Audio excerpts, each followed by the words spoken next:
ముఖ్యమంత్రి రేవంత్ అన్న పేరు కొంతమంది మర్చిపోడు ఒకెత్తైతే ముఖ్యమంత్రి ఇంటి పేరు మార్చి చెప్పుడు ఇంకో ఎత్తు అన్నట్టే ఉంటున్నదొల్లా పరిస్థితి.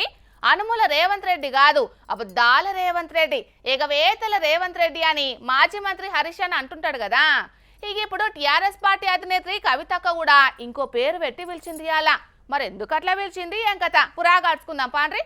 ఏ రేవంత్ రెడ్డి అంటే అనుముల రేవంత్ రెడ్డి కాదు, ఆంధ్ర రేవంత్ రెడ్డి అనాల్సిన పరిస్థితి వస్తున్నది. అయ్యో ఏందాక ఒకటే పరి గంత మాట అంటిది, అయినా గట్లెందుకు అంటున్నారక్క?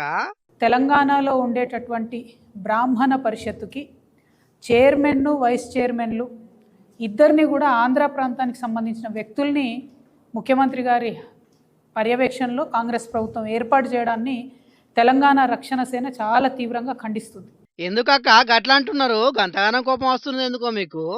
మన తెలంగాణ ప్రాంత బ్రాహ్మణుల దగ్గర దక్షత లేనట్టు, సమర్థత లేనట్టు, విద్వత్తు లేనట్టుగా పక్క రాష్ట్రం నుంచి తీసుకొని వచ్చి ఆంధ్ర ప్రాంతానికి సంబంధించిన వాళ్లకు పొలిటికల్ పోస్టులు ఇవ్వడాన్ని మేము తీవ్రంగా వ్యతిరేకిస్తున్నాము. చాగంటి కోటేశ్వరరావు గొంతినవాడని ఇల్లుండదు తెలంగాణలో. ఆంధ్ర ప్రాంతానికి సంబంధించిన పండితులకు పాదాభివందనాలు చేస్తాం గానీ వాళ్ళకు పొలిటికల్ సంబంధించిన పదవులు ఇస్తామంటే మాత్రం ఒప్పుకునేదే లేదని గరమైంది కవితక్క.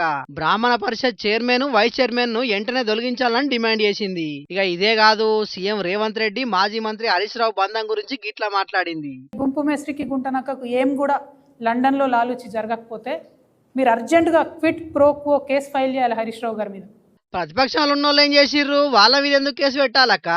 నారాయణ కాలేజీకి రోజుకు 2000 లీటర్ల పాలు, నెలకు 5 కోట్ల రూపాయల పాలు, చైతన్యకు 5 కోట్ల రూపాయల పాలు వెరసి 2018లో హరీష్ రావు గారి కంపెనీకి 8 సంవత్సరాలు నికరంగా లెక్క తీసుకున్నా కూడా ఇప్పటి వరకు 960 కోట్ల రూపాయల పాలను కేవలం నారాయణ చైతన్యకు మాత్రమే హరీష్ రావు గారు సప్లై చేశారు. 960 crores 8 yearsలో. అంటే ఒక మంత్రిగా ఉన్నటువంటి వ్యక్తి తన ఇన్ఫ్లుయెన్స్ని వాడి ఇది క్విట్ ప్రోకో కాదా అండి? హరీష్ అన్న ఇదివరకు ఆరోగ్య శాఖ మంత్రిగా ఉన్నప్పుడు ఆయన పలుకుబడిని ఉపయోగించి ఆ కాలేజీలతో నాటుగా పెద్ద పెద్ద ప్రైవేట్ దవాఖానలకు ఆయన ఇంటి ఆమె నడుపుతున్న పాల కంపెనీ నుంచి పాలు సప్లై చేసిండ్రట.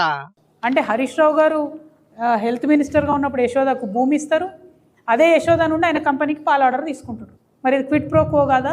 ప్రభుత్వం నుండి వాళ్ళకి ఫాయిదా అయ్యేటట్టు చేసి వాళ్ళ నుంచి పాల ఆర్డర్లను తీసుకొని కడవ కంపెనీలకు పాల ఆర్డర్లు రాకుండా చేసిరని గరమైంది కవితక్క.